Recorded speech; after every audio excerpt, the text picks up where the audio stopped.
Boa noite, meus queridos irmãos, irmãs, encarnados e desencarnados que estão aqui hoje presentes, nessa noite fria, nessa noite de quinta-feira. Temos a grata felicidade, de termos essa oportunidade de estarmos aqui reunidos em nome de Deus, em nome de Jesus, perseverando mais um dia em nossas jornadas. Esta noite especial, muito fria, por sinal, acredito que seja a mais fria do ano, porém teremos a grata oportunidade de aquecer nossos corações. Trouxemos aqui o Eric Gabriel, que nos abrilhantará com a palestra desta noite, a verdadeira pureza. Então, pessoal, para darmos início aos trabalhos da noite, como em toda casa espírita, todo trabalho espírita, nós iniciamos com uma prece. Então vamos elevar o nosso pensamento ao alto, sintonizarmos nossos corações com o de Jesus, nosso Divino Mestre, para que nesta noite possamos aprender um pouco mais sobre o seu ministério, sobre os seus ensinamentos, que aqui encontremos aquilo que viemos buscar quando saímos de nossas casas e nos dirigimos para esse local de muita paz, de muita amizade, um local de ajuda, um local de paz. Que os espíritos irmãos, nossos amigos de longa data, estejam aqui presentes hoje para auxiliar o nosso amigo palestrante, que os auxilie, trazendo bons fluidos, para que ele se sinta muito bem, se sinta acolhido aqui na nossa casa. E que para todos que estão aqui hoje, que vieram buscar uma palavra de conforto, uma palavra de sabedoria, possam retornar quando chegaram aqui. Que estejam todos em paz, que o nosso palestrante consiga transmitir os seus pensamentos para nós, e estejamos em paz ao final da palestra. Muito obrigado, meus amigos. Eric Gabriel, por gentileza, a voz é toda sua. Muito obrigado pela presença. Boa noite a todos. Eu vou pedir licença para vocês, vou tirar a máscara. Acho que fica mais claro para ver.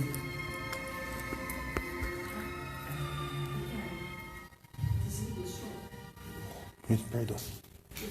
Fala, amigo. Fica tranquilo, eu costumo falar bem rápido. Eu sou uma pessoa que... Obrigado, Bel. Tá ótimo. Bom, a ideia hoje é que a gente possa conversar um pouquinho sobre a verdadeira pureza. Eu sempre gosto de começar a palestra. Palestra não. Eu sempre gosto de começar nossa conversa tentando trazer um pouco da definição do título, até para a gente poder começar a pensar a partir disso.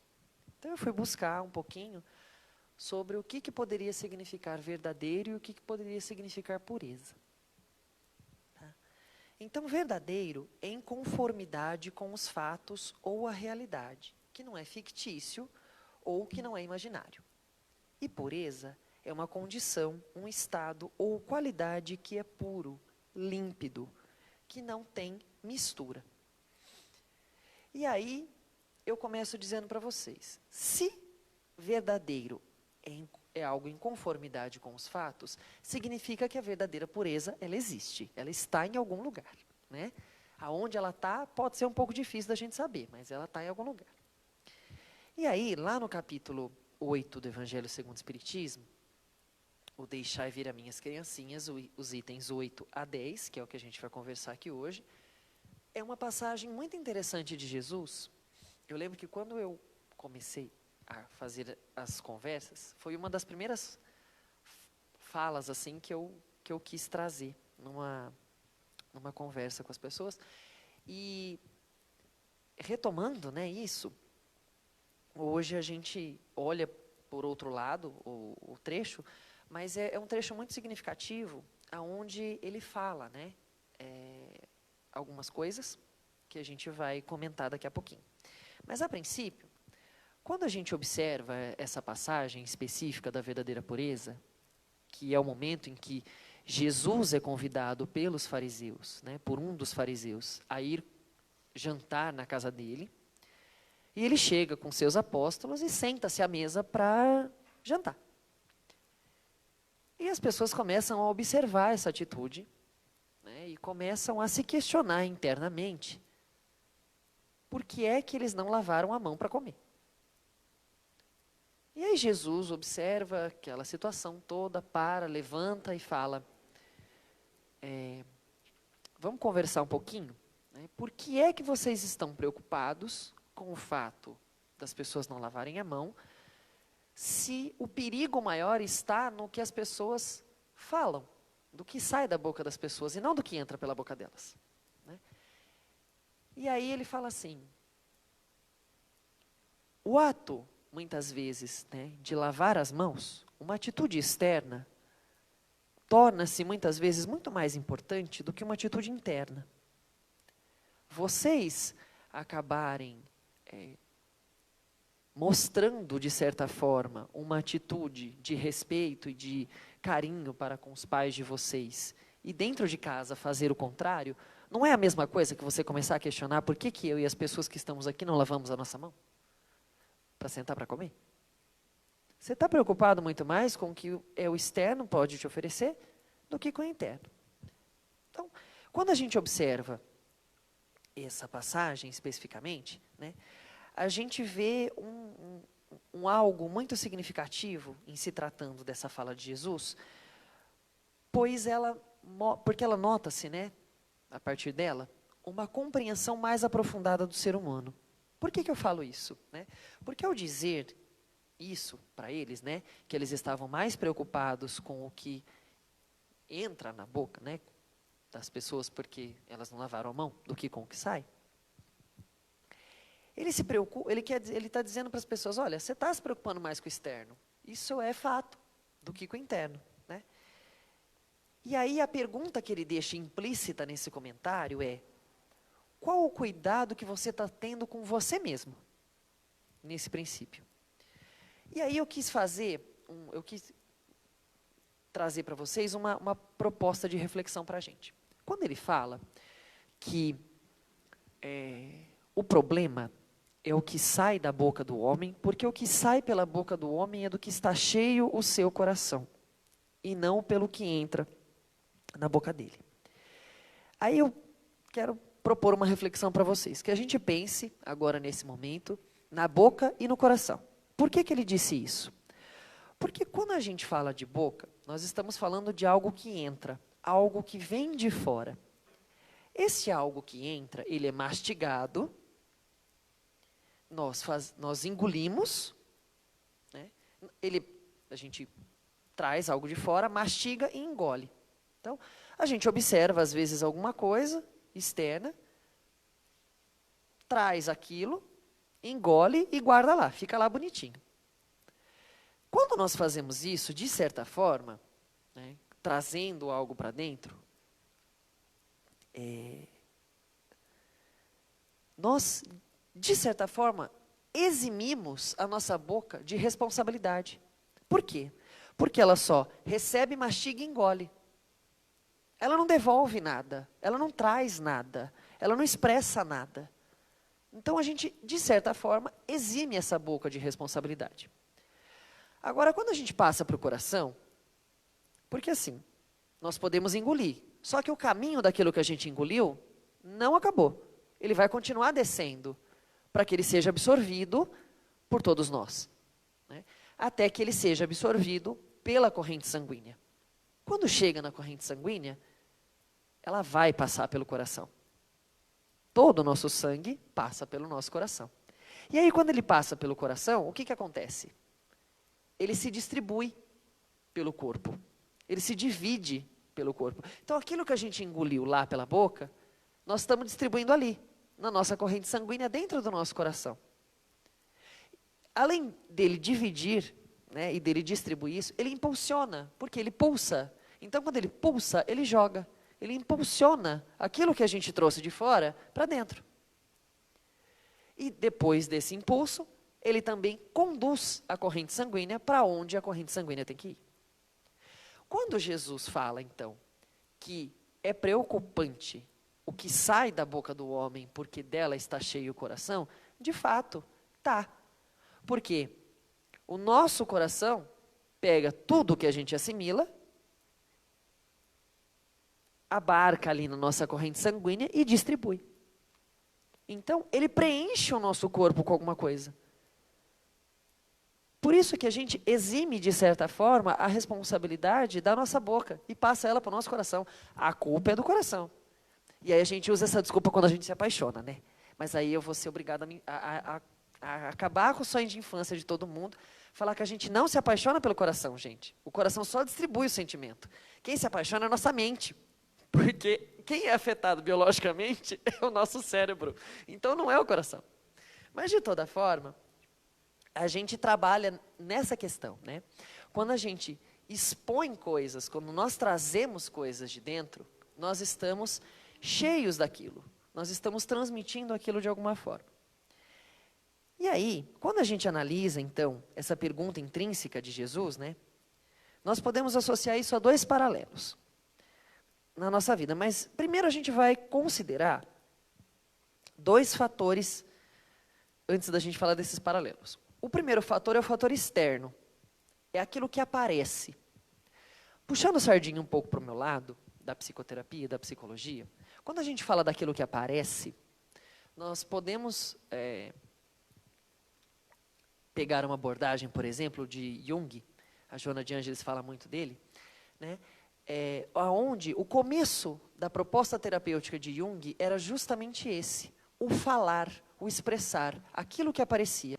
Ele fazia um tratamento no hospital psiquiátrico que era o tratamento de associação de palavras. Então, ele tinha uma lista com algumas palavras e ele ia soltando aquelas palavras para o paciente, para que o paciente falasse algo que ele conseguisse relacionar com aquelas palavras. E o tratamento se iniciava a partir disso, né, do que as pessoas expressavam a partir daquela associação com as palavras que ele trazia. Isso é um fator externo, é aquilo que aparece, é aquilo que eu estou trazendo de fato. Mas isso é o início do tratamento do Jung. Um outro fator que a gente pode considerar é o fator interno. É aquilo que nem sempre aparece. E aí nós vamos pegar um outro referencial teórico também da psicologia ou da psicoterapia, que é o Freud. O Freud, ele sempre costumava, a teoria toda do Freud sempre costuma dizer que aquilo que precisa ser curado, aquilo que precisa ser mexido, não é aquilo que a pessoa mostra, mas aquilo que ela deixa de mostrar. Ou seja, aquilo que está escondido, aquilo que eu não mostro. Então, quando ele trabalhava no início da sua profissão, né, que ele também trabalhava com a hipnose, que era alterar o estado de consciência da pessoa, envolvia justamente isso, para que ela pudesse se libertar daquilo que ela não conseguia falar, porque a proposta do Freud inicialmente era a associação livre. A pessoa ia falando aleatoriamente, e ele ia trazendo algumas coisas. Só que nesse falar totalmente, né, o que ele buscava nesse falar era o contrário daquilo que a pessoa estava falando. Ou seja, o que ela não falava era aquilo que ele precisava observar. E aí, depois ele evoluiu para a questão da hipnose, porque ficou um pouco mais aprofundado o buscar aquilo que a pessoa não falava. Então, ou seja, né, nós temos essas duas expressões. Nós temos as expressões externas e temos as impressões internas. Então, nós deixamos aparecer algumas coisas e temos muito mais coisas que não aparecem muito bem. Bom, vamos olhar de novo a fala de Jesus, né? Não é o que entra pela boca que polui o homem, mas o que sai dela. Né? Mediante a isso, então, fica para nós a apreensão, né, desse olhar, né? O apreender desse olhar, que novamente nos faz o convite para um novo processo em nossas vidas, ou a continuidade dele, né? Que é a nossa evolução. Quando a gente foi convidado a primeira vez para estar aqui, nós falamos um pouquinho disso, né? Que o nosso processo evolutivo busca que nós sejamos espíritos puros. E aí a gente volta lá no começo no título, né, da nossa conversa, a verdadeira pureza. Se há espíritos puros, a gente comprova, então, que a verdadeira pureza existe, porque espíritos puros existem. Isso é falado lá no Evangelho segundo o Espiritismo, no capítulo 3, se eu não me engano, não há muitas moradas na casa de meu pai. Está lá. Existem os mundos felizes, onde lá existem os espíritos felizes e puros. E também tem lá, no Livro dos Espíritos, na escala espírita, os espíritos puros. Eles estão ali. Então, se eles existem, a verdadeira pureza também existe. Agora, há um convite nessa fala. O convite para que nós possamos investir mais em nós mesmos, buscando a nossa melhoria constante e progressiva, que a gente já tinha comentado anteriormente. Agora, por que falar sobre mãos lavadas e não lavadas neste capítulo especificamente? Por que neste capítulo? Este capítulo chama-se Deixar vir a mim as criancinhas. É o primeiro aspecto desse capítulo. E por que Jesus traz essa fala, de mãos lavadas e não lavadas? Por que ele vai se arrebanhar um pouco nessa fala para falar de verdadeira pureza? Porque lá no começo do capítulo, os Espíritos vão dizer para nós, quando a gente fala do deixar vir a mim as criancinhas, ser puro como uma criança, na verdade, o título do capítulo é Bem-aventurados os puros de coração. Desculpa, estou falando o título do capítulo errado. Mas ele fala sobre o deixar vir a mim as criancinhas. É o primeiro item desse capítulo. E aí, quando ele fala sobre o deixar vir a mim as criancinhas, ele está falando sobre a pureza das crianças.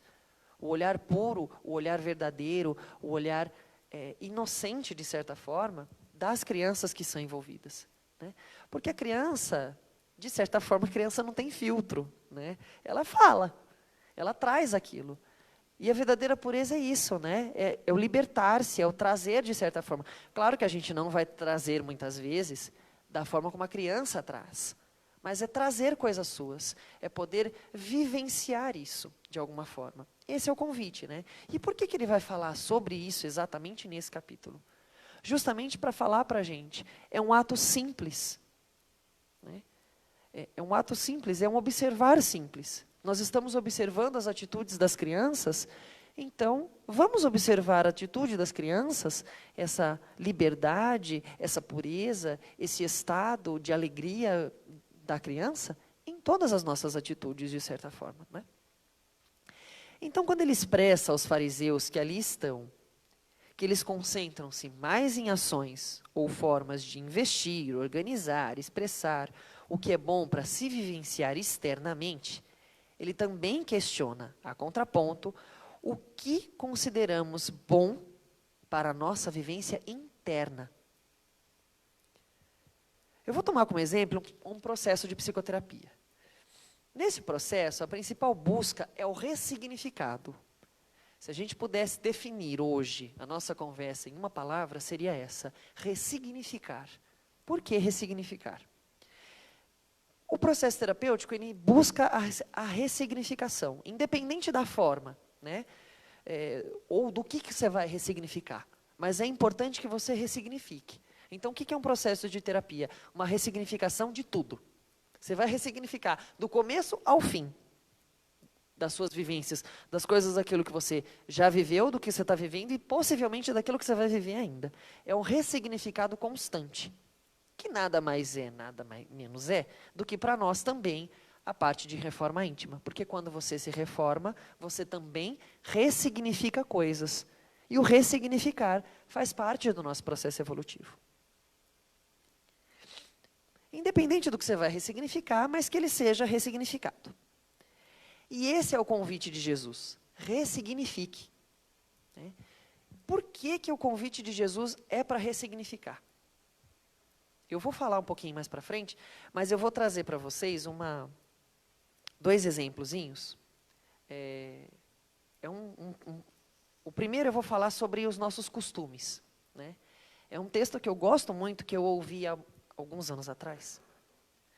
E por um querido amigo nosso, de caminhada na Jornada na Terra, o Antônio Abujanra. Eu ouvi esse trecho dele há alguns anos atrás e eu descobri que é um poema da Marina Colasanti e eu achei muito bom e eu gosto muito. Eu vou falar um pouquinho vou trazer primeiro esse olhar sobre as nossas vivências, para ver se a gente consegue identificar algumas coisas. Eu sei, mas não devia. A gente se acostuma a acordar de manhã sobressaltado porque está na hora, a tomar café correndo porque está atrasado, ou mesmo a nem tomar café. A gente se acostuma a ler o jornal no ônibus porque não pode perder tempo na viagem, a comer sanduíches porque não tem tempo para almoço. A gente se acostuma a andar na rua e ver cartazes, e abrir as revistas e ver anúncios, a ligar a televisão e assistir comerciais. A gente se acostuma a lutar para ganhar dinheiro, a ganhar menos do que precisa e a pagar mais do que as coisas valem. A gente se acostuma a morar em apartamentos de fundo e a não ter outra vista que não as das janelas ao redor. A gente se acostuma a não abrir de todo as cortinas e, à medida que se acostuma, esquece o sol, o ar, a amplidão. A gente se acostuma à poluição, à luz artificial, de ligeiro tremor, ao choque que os olhos levam com a luz natural. A gente se acostuma às bactérias da água potável, à morte lenta dos rios, à contaminação da água do mar. A gente se acostuma à violência, e aceitando a violência, que haja um número para mortos. E aceitando os números, aceita que não vai haver paz. A gente se acostuma a coisas demais para não sofrer. A gente se acostuma para não se ralar, na aspereza para preservar a pele. A gente se acostuma para poupar a vida, que aos poucos se gasta e que de tanto se acostumar, se perde de si mesma. A gente se acostuma, eu sei, mas não devia. Esse é um primeiro olhar, né? Quando a gente se acostuma, a gente começa a expressar muito, a ter muito externo. E a gente vai expressando e vai fazendo, e vai expressando e vai fazendo, e muitas vezes a gente faz disso um algo rotineiro e tradicional, uma tradição. E aí eu vou entrar numa outra história. Existia uma bendita da tradição. Existia uma tradição numa família de que você, que reunia a família para o almoço, e aí precisava fazer o bacalhau. E aí como você fazia o bacalhau? Você cortava o rabo do bacalhau, porque tinha que cortar o rabo do bacalhau.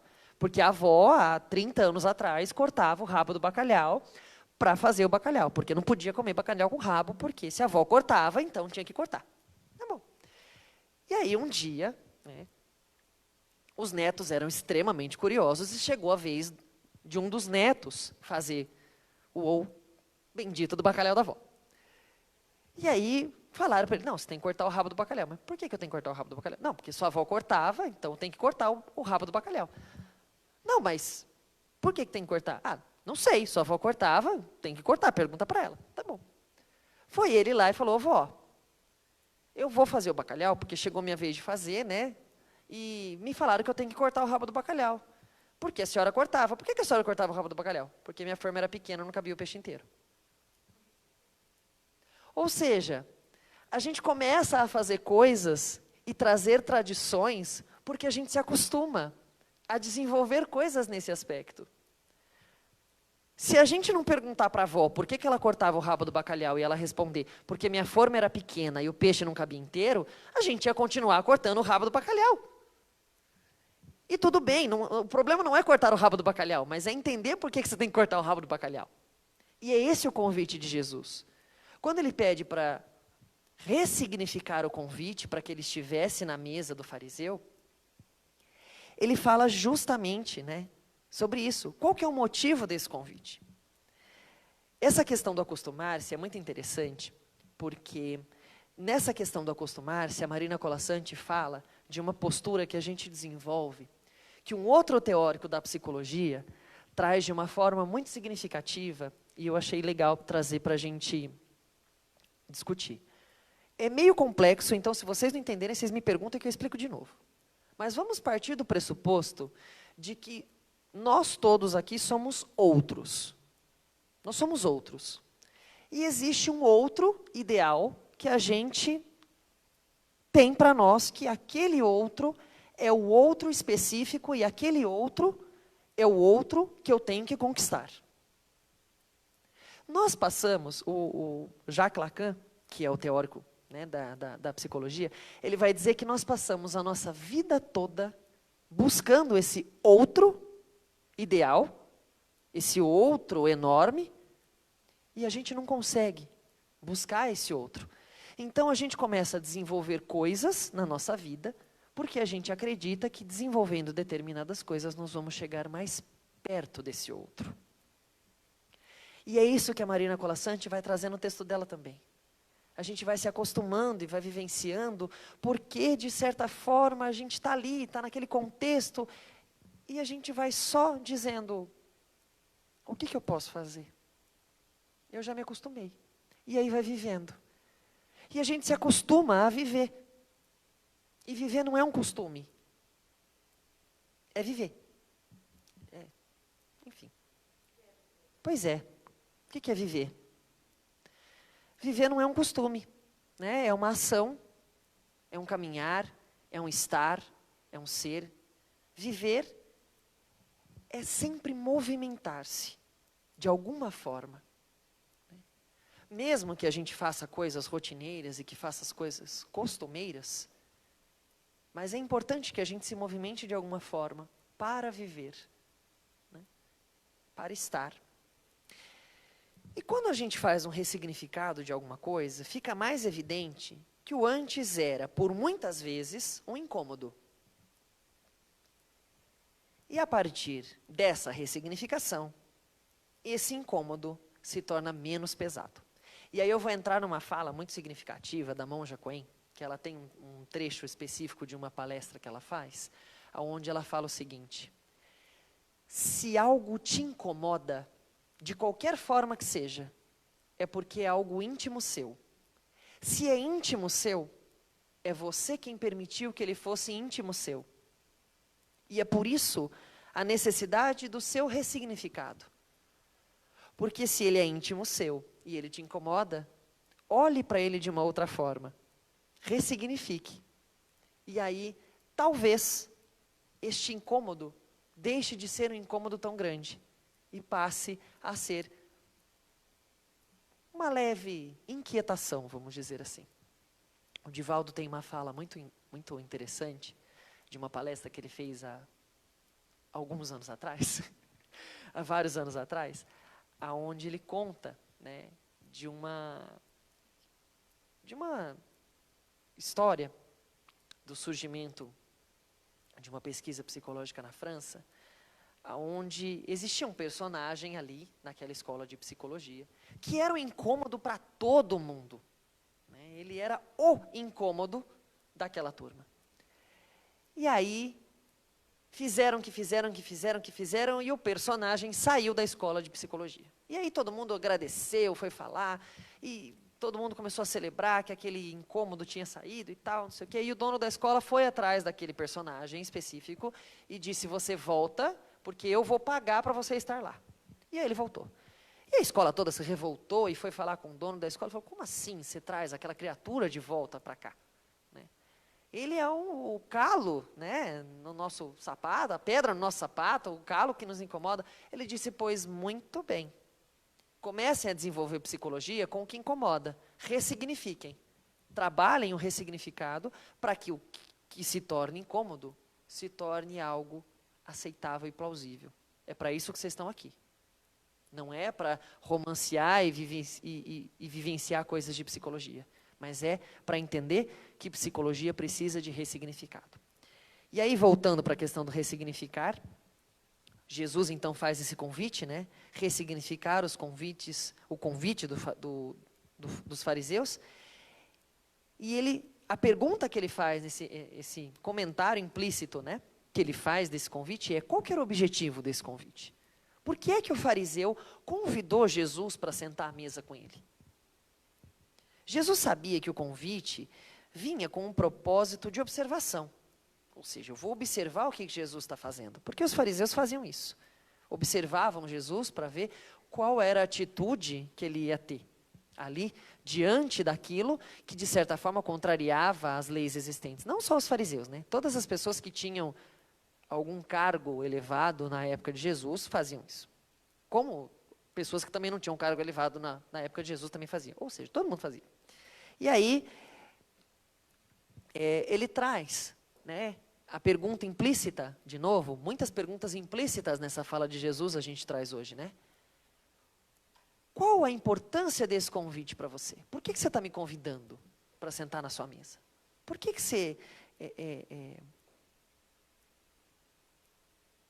Ele traz o ressignificar na sua fala, né, e diz aos presentes, o que é mais importante para você? A minha presença aqui, para jantar com você como um amigo seu? Ou a possibilidade de uma observação para me questionar depois? Essa é a pergunta que ele faz. Né? E aí, quando ele fala de algo importante, ele está querendo dizer algo que tenha mérito. Né? O que é digno de elogio? Aquilo o que é elogiável, de certa forma? O que é meritório para você? Aonde você vai conquistar o seu mérito? Me convidando para estar com você na sua mesa. E aí a gente entra numa outra passagem de Jesus que eu acho muito interessante, que ele diz assim, aonde está o seu coração, está o seu tesouro. E aí quando ele traz essa história, né, do que é mais meritório, ele está falando justamente isso. Aonde você está colocando o seu coração?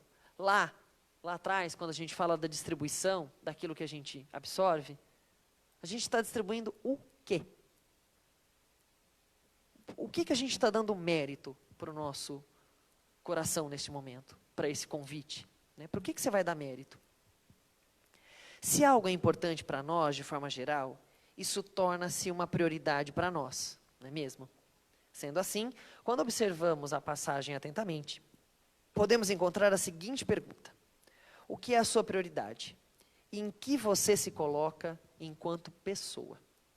Os fariseus eram um grupo dotado de certa importância no tempo de Jesus. E esses questionamentos do mestre eram justamente uma forma de trazer à tona o que a vivência deles representava para eles. Né? E aí a gente retoma lá no começo, quando a gente fala, né, do deixai vir as minhas criancinhas. O quanto de desprendimento você tem? Quando a gente fala de verdadeira pureza, quando a gente traz essa verdadeira pureza, a gente observa, né, que é muito simples de certa forma. É permitir-se ressignificar. Nós temos, eu costumo brincar, dizer que o Evangelho segundo o Espiritismo ele tem um capítulo coringa, que é o capítulo 17, o Sede Perfeitos. Por que eu chamo ele de capítulo coringa? Porque, se vocês repararem, nenhum título, quando a gente escreve alguma coisa num livro, o título em si ele não tem pontuação. E aí eu costumo dizer assim, bom, o capítulo 17 ele é um capítulo coringa por quê? Você pode ler o Sede Perfeitos de várias formas. Porque uma hora você pega o capítulo, você começa a ler, você fala assim, Sede Perfeitos? Aí você faz uma pergunta. Outra hora você faz assim, uma imposição, sede perfeitos. Outra hora você lê normal, sede perfeitos. Porque quando você faz a pergunta, você faz a pergunta, sede perfeitos, aí você começa a ler, você fala assim, não dá, deixa para lá, vou tentar numa próxima, nessa não vai rolar. Não consigo. Quando você lê ele de uma forma impositiva, sede perfeitos, e você começa a ler o capítulo, você fala assim, tá, eu vou tentar. Quando você lê ele só um sede perfeitos, você fala assim, talvez não seja tão impossível assim, mas tá um pouco difícil, mas não é tão impossível, vamos tentar. E aí, para a gente então fechar e trazer a ideia de fato do que o capítulo, né, do que esse trecho de Jesus fala, eu estou com outro poema do Edson Marques, também dito pelo Antônio Bujanra, que é muito bonito, que eu vou compartilhar com vocês. Mude, mas comece devagar, porque a direção é mais importante que a velocidade. Mude de caminho, ande por outras ruas, observando os lugares por onde você passa. Veja o mundo de outras perspectivas, descubra novos horizontes. Não faça do hábito um estilo de vida. Ame a novidade, tente o novo todo dia, o lado novo, o novo método, o novo sabor, o novo jeito, o novo prazer, o novo amor. Busque novos amigos, tente novos amores, faça novas relações. Experimente a gostosura da surpresa. Troque este monte de medo por um pouco de vida. Ame muito, cada vez mais, e de modos diferentes. Troque de bolsa, de carteira, de malas, de atitude. Mude, Dê uma chance ao inesperado. Abrace a gostosura da surpresa. Sonhe só o sonho certo e realize-o todo dia. Lembre-se de que a vida é uma só. Pelo menos, se tratando de encarnação, as encarnações são únicas. A gente tem várias, mas elas são únicas, né? E decida-se por arrumar um emprego novo. Uma nova ocupação, um trabalho mais prazeroso, mais digno, mais humano. Abra seu coração de dentro para fora. A responsabilidade sendo jogada para o coração de novo. Aí. Se você não encontrar razões para ser livre, invente-as. Exagere na criatividade e aproveite para fazer uma viagem longa. Se possível, sem destino. Experimente coisas diferentes, troque novamente, mude de novo. Experimente outra vez. Você conhecerá coisas melhores e coisas piores. Mas não é isso que importa. O mais importante é a mudança, o movimento, a energia, o entusiasmo. Só o que está morto que não muda. Como para a gente a morte não existe, então nós estamos sempre em constante mudança. Ou seja, vamos mudar, vamos ressignificar. A verdadeira pureza, a gente fala disso, ressignificação. Vamos ressignificar aquilo que é importante para nós. Eu estou fazendo isso? Por que eu estou fazendo isso? Porque eu acredito que eu vou conquistar algo positivo com isso. Mas isso que eu estou fazendo não é tão interessante assim. Então, vamos fazer de uma forma diferente. Né? E é isso, gente. Vamos ressignificar sempre e vamos buscar cada vez mais construir essa possibilidade de verdadeira pureza. Quanto antes, melhor. Que o Mestre Jesus nos abençoe sempre, que Maria nos proteja e esteja sempre conosco. Que assim seja. E muito obrigado novamente.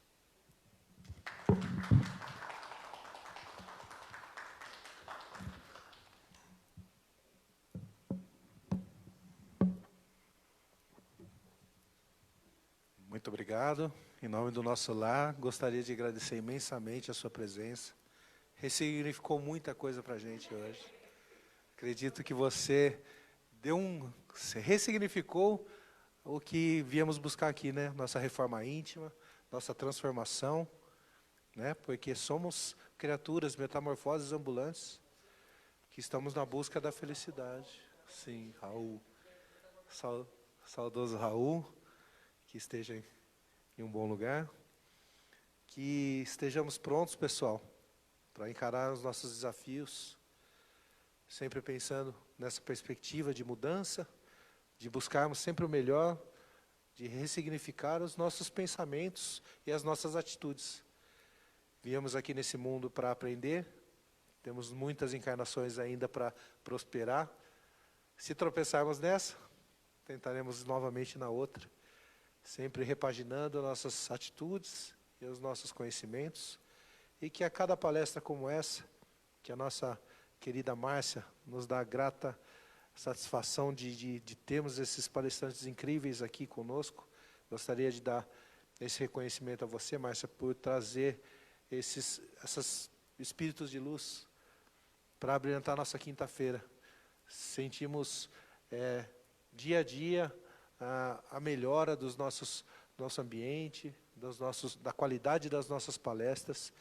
Eu tenho sentido muito mais felicidade em estarmos recebendo essas pessoas, esses irmãos de outras casas espíritas aqui, compartilhando conosco um conhecimento muito, muito grande.